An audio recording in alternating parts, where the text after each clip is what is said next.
This woman says she used to work with Baltasar Ngonga in the same institution, the National Financial Investigation Agency, but it eventually ended with them sleeping together, cheating on her husband. I never thought I would be the kind of woman who cheats. I had a good husband, loyal, steady, predictable. But maybe that was the problem. Predictability. Life had become a routine: wake up, go to work, come home, eat dinner, and sleep. My husband and I spoke, but never about anything deep. We laughed, but never from the soul. Passion had faded into obligation, and I had long stopped feeling desired. But then there was him. Baltasar Ngonga. The man who commanded fear and respect in equal measure. The head of the National Financial Investigation Agency of Equatorial Guinea. A man with power, influence, and the ability to destroy lives with a single decision, and the man who, against all logic and reason, became my secret obsession. I worked beneath him as the CCTV manager. My job was to monitor all the surveillance cameras within our institution, to ensure there were no breaches, no leaks, and no threats to national security. Ironically, my role was to catch secrets, not to create them. The first temptation. It began with a look. A lingering gaze that lasted a second too long. A smirk that made my stomach tighten. The way he said my name, deliberate, slow, as if testing it. I told myself I was imagining things. He was the director. I was just a department head. He had more important things to focus on than me. But then came the small gestures. A hand resting on my lower back as he guided me through the office. A late-night meeting that ended with us standing too close, neither of us moving away. A private lunch where his fingers brushed mine when he passed me the glass of wine. I should have pulled away. I should have walked out. But I didn't. I stayed, craving the attention, the danger, the thrill. Until, one evening, we both stopped pretending. The first night. It happened in his office, a place covered by the very cameras I controlled. I had been called in to review a high-profile case involving a money laundering operation. The agency had been tracking suspicious movements through offshore accounts, and my team had compiled footage of a suspect entering and exiting financial institutions at odd hours. It was late, past midnight, and the office was empty except for the two of us. I sat beside him at his desk, going through files on my laptop. Our arms touched. I could feel his body heat. "You see everything, don't you?" he asked, his voice deep and smooth. I swallowed. "It's my job. And do you like what you see?" I turned my head, meeting his gaze.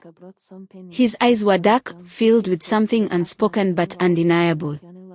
The air was thick with tension, and for the first time in years, I felt wanted. The kiss was inevitable, a slow, deliberate descent into something we both knew was dangerous, forbidden but irresistible. The hidden affair. We became reckless, yet careful. I knew where the cameras had blind spots. I knew which recordings could mysteriously disappear. We met in empty boardrooms after hours. We scheduled business trips just to steal moments together. He sent me coded messages through classified reports hidden between official documents. It was exhilarating. The secrecy made it more addictive. I would come home to my husband, lie next to him in bed, and think about Baltasar's hands on my skin, his lips tracing every inch of me, his voice whispering things that set my body on fire. I told myself that what my husband didn't know wouldn't hurt him. That I could have both, a stable marriage and a passionate affair. But passion is like fire, it spreads. And soon, the flames burned out of control. One evening, I was reviewing the security footage logs, as I did every night. I had built a system to erase any incriminating videos before anyone else could access them. But that night I found something terrifying.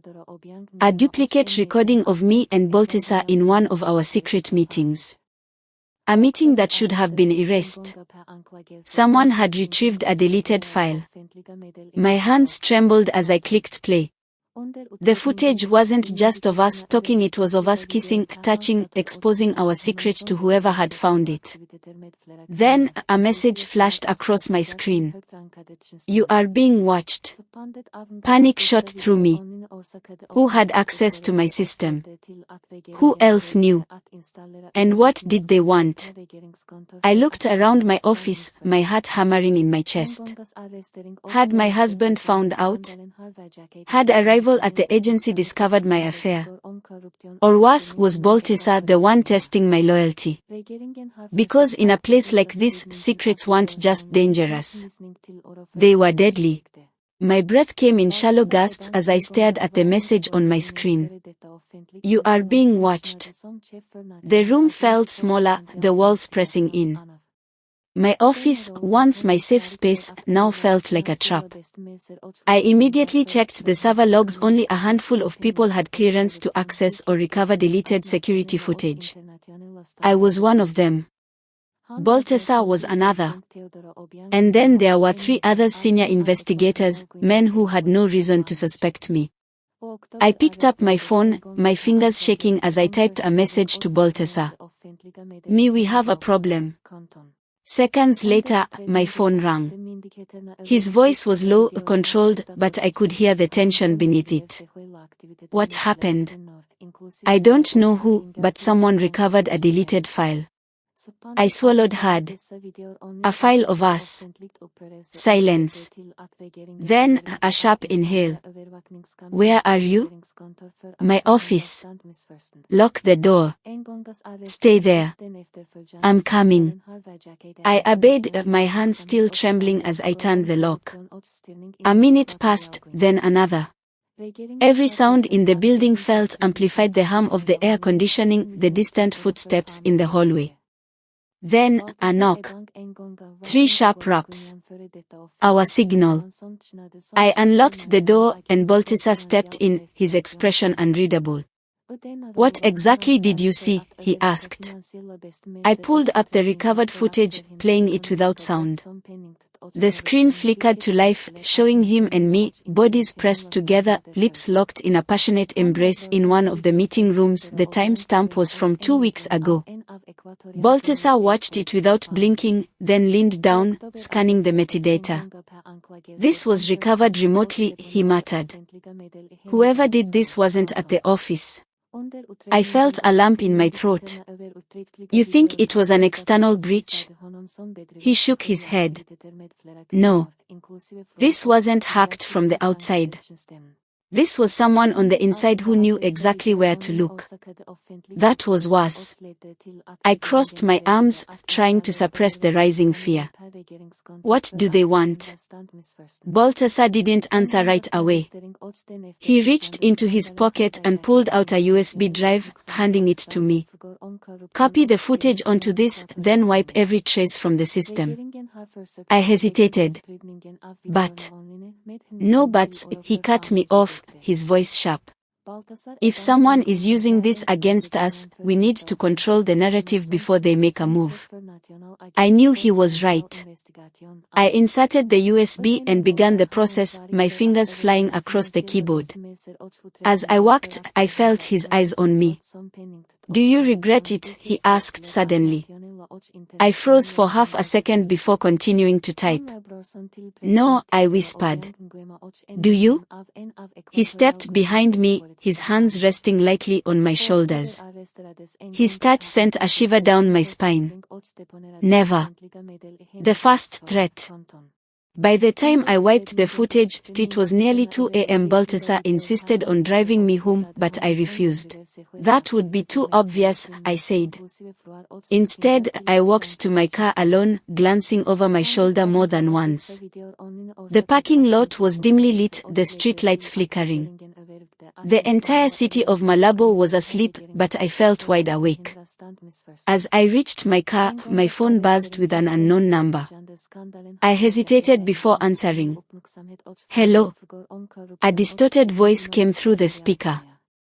You're good at erasing things, but some things can't stay buried. My blood ran cold. I spun around, scanning the parking lot. Nothing. No one. The line went dead. I got into my car, locking the doors immediately. My hands were shaking as I texted Balthasar. They called me. His response was instant. Balthasar, go home. Don't talk to anyone. We'll fix this. But I knew deep in my gut that things were far from fixed. A marriage in jeopardy. When I got home, my husband was awake. Sitting in the dark, waiting for me. Where were you? His voice was calm, but I could hear the edge beneath it. I forced a smile, slipping off my heels. Working late. A new case. He stared at me for a long moment. Then he said, I know you're lying. My heart nearly stopped. I forced myself to keep my expression neutral. What are you talking about? He leaned forward, his elbows on his knees. You come home late.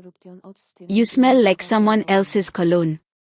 And when you sleep, you talk in your dreams. His jaw tightened. You say his name. I swallowed hard. Who? Balthasar.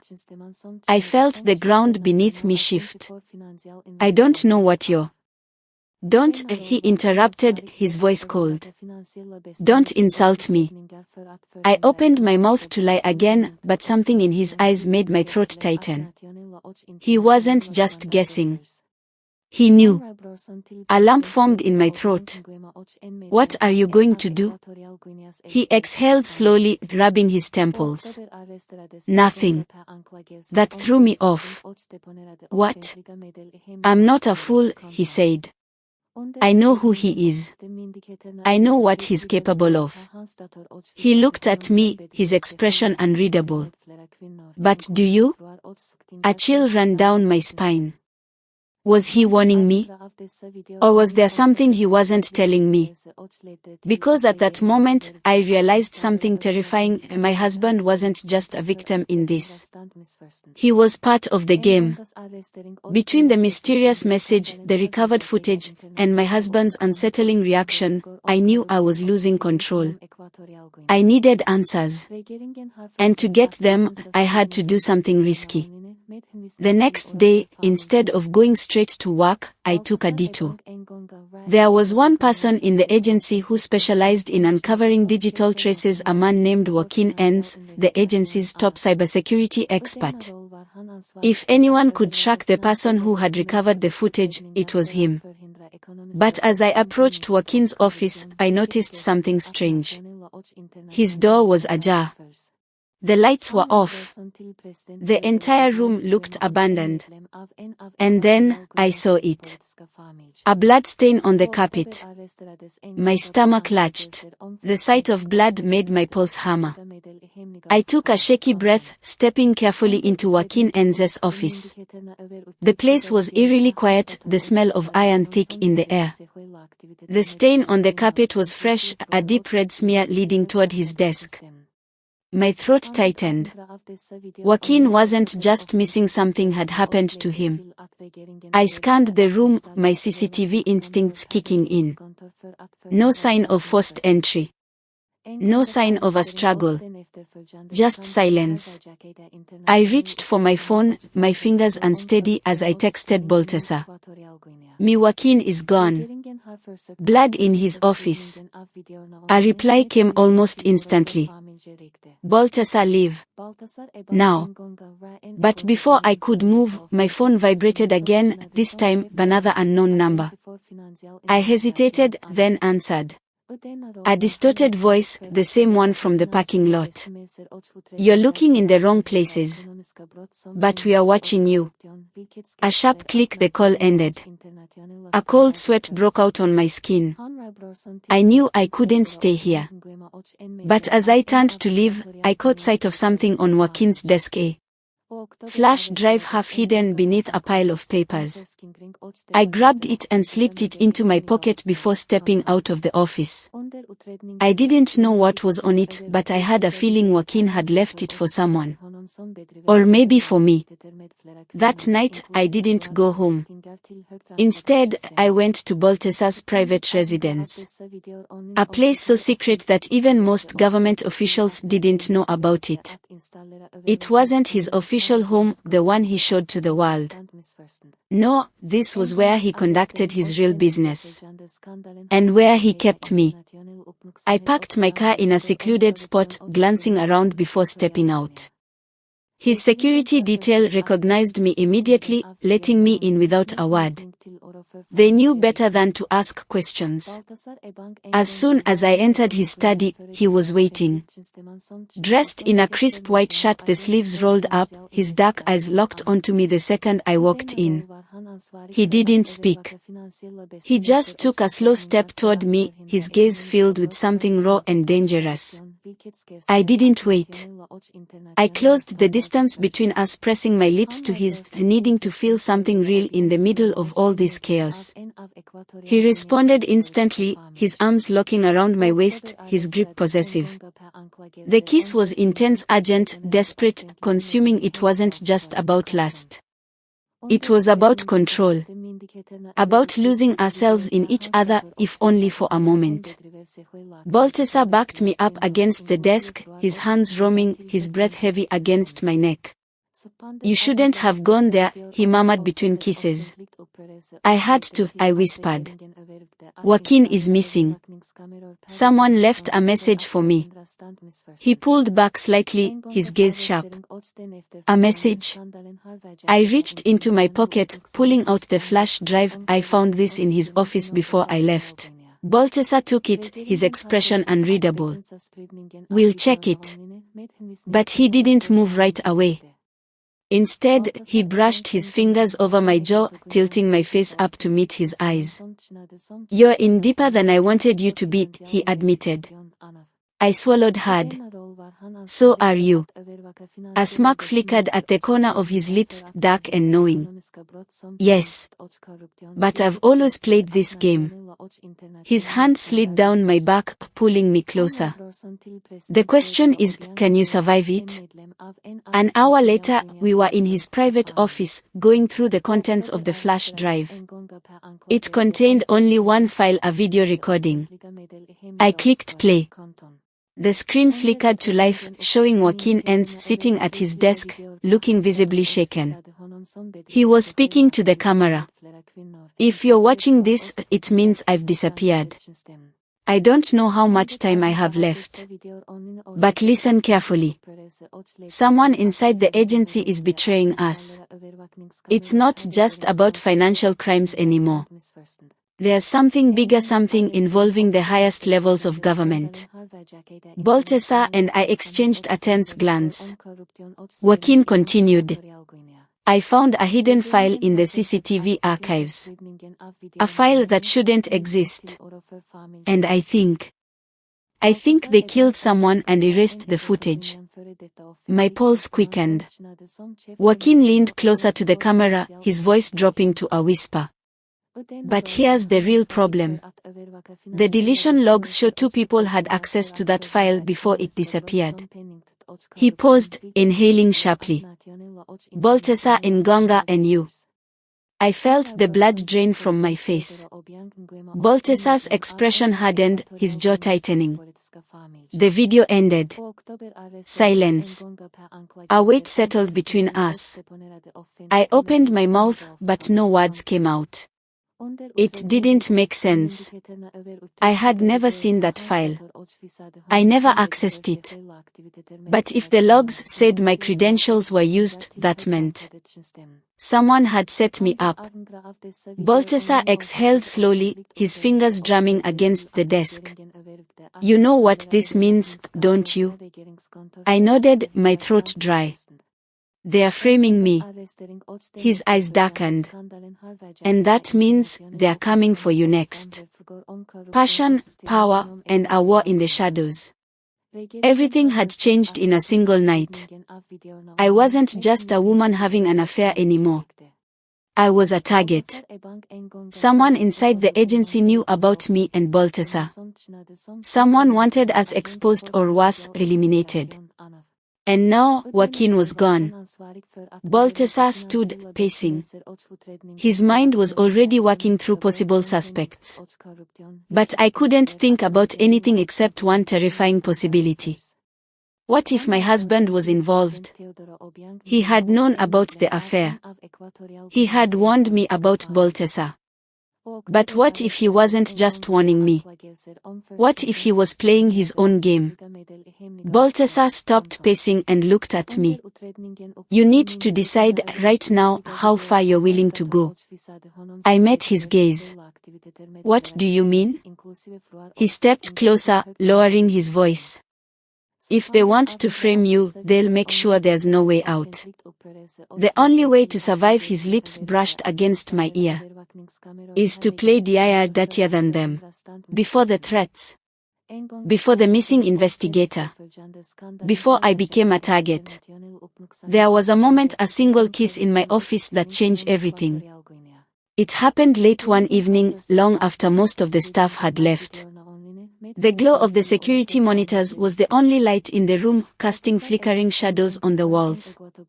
I had been reviewing camera footage, my mind deep in work, when I heard a knock at the door. I looked up. Baltasar. Dressed in a tailored dark suit, his presence filled the small office instantly. He didn't speak right away, just leaned against the doorframe, watching me with that unreadable expression that always sent a thrill through me. I swallowed, forcing myself to keep my composure. Working late, director. A smirk played on his lips. I could say the same about you. He stepped inside, closing the door behind him. The click of the lock sent my pulse racing. I turned back to my screens, pretending to be unaffected. If this is about the surveillance request, I've already. I didn't come here for that. His voice was low, smooth, a quiet warning and a promise all at once. I felt my breath hitch. My fingers hovered over the keyboard, but I didn't type. I couldn't. Then, I felt it. The warmth of his presence behind me. He hadn't touched me, not yet, but I could feel him. His breath near my ear, his cologne dark, musky, intoxicating. My pulse p. I watch you, he murmured, his voice sending shivers down my spine. You think you go unnoticed, but you don't. I turned slowly, meeting his gaze. I don't know what you're talking about. His smirk deepened. You do. A pause. The air between us. Thick with tension. I should have stepped away. I should have stopped this. But I didn't. Baltasar lifted a hand, his fingers brushing a strand of hair from my face, a small gesture, but electric. And then, he kissed me. Not tentative. Not soft. Hungry. Demanding. Possessive. I gasped against his lips, my back pressing against the desk as he leaned into me. His hands gripped my waist, pulling me flush against him, as if he had waited too long for this moment. I should have stopped. I should have said no. But I melted into him instead, my hands tangling in his shirt, pulling him closer. His mouth trailed down my jaw, to the sensitive spot on my neck. I tilted my head, giving in, feeling my world shift beneath me. We shouldn't be doing this, I whispered, but even I didn't believe my own words. He pulled back just enough to look at me, his dark eyes filled with something dangerous. No, he agreed. But that won't stop us. And it didn't. That night, we crossed a line we could never uncross. That was the first kiss. The first taste of something forbidden. But it wouldn't be the last. Because once we started, we couldn't stop. Our affair had started with a single kiss in my office, a moment of weakness that turned into something I couldn't escape. It wasn't just lust, it was power, secrecy, and danger all wrapped into one. With each stolen glance, each whispered conversation, then every night spent tangled in sheets that weren't my husband's, I knew I was playing with fire. But I thought I was careful. I thought we were untouchable. I was wrong. The night my husband caught me, I had no idea my world was about to come crashing down. I was at Baltasar's private residence, lying beside him in the dimly lit room, my body still warm from his touch. The tension of the threats against us, Joaquin's disappearance, and the missing CCTV footage had momentarily faded. But then my phone buzzed. A message. From my husband. Come home. Now. My stomach clenched. I sat up, suddenly uneasy. Baltasar watched me carefully. What is it? I showed him the message. His jaw tightened. He knows. I shook my head. He suspects. But he doesn't have proof. Baltasar's expression didn't change. Then why do you look so afraid? Because deep down, I knew. Something was wrong. I got dressed quickly and left without another word, my heart pounding with every mile I drove home. The moment I walked through the front door, I knew I was caught. My husband was waiting in the living room, his hands clasped together, his expression eerily calm. That's when I noticed the TV screen behind him. And on it a post-security camera recording. My blood ran cold. He picked up the remote and pressed play. And there I was in my office with Baltasar, locked in that fast kiss, my body pinned against my desk. The video wasn't just footage. It was proof. Undeniable. Inescapable. I felt my knees go weak. Where did you get that? He tilted his head. You should know, my love. After all, you manage the CCTV archives. A sharp realization hit me like a punch to the gut. The missing footage, it wasn't deleted. It was stolen. And my husband had it. I tried to speak, but my throat was dry. How long have you known? His lips curled into a bitter smile. Long enough. He stood, stepping closer, his eyes unreadable. You think I didn't notice the late nights? The way you pulled away from me? The way you said his name in your sleep? My breath hitched. I just needed proof, he continued. And now, I have it. I swallowed hard. What are you going to do? He exhaled, shaking his head. That depends on you. A long pause. Then, he handed me a manila envelope. I opened it with shaky fingers. Inside was a divorce agreement. And a USB drive. I glanced up at him, my heart pounding. What's this? His voice was quiet, but firm. A choice. If you sign the papers and leave quietly, this footage stays between us. He met my gaze, his expression cold. But if you fight me, if you try to hold on to our marriage or deny what you've done, then this video goes straight to the authorities. I could barely breathe. He wasn't just divorcing me. He was giving me an ultimatum. Walk away or be ruined. I looked down at the papers in my hands. The weight of my choices, of my betrayal, pressed down on me. I had lost him. I had lost my marriage.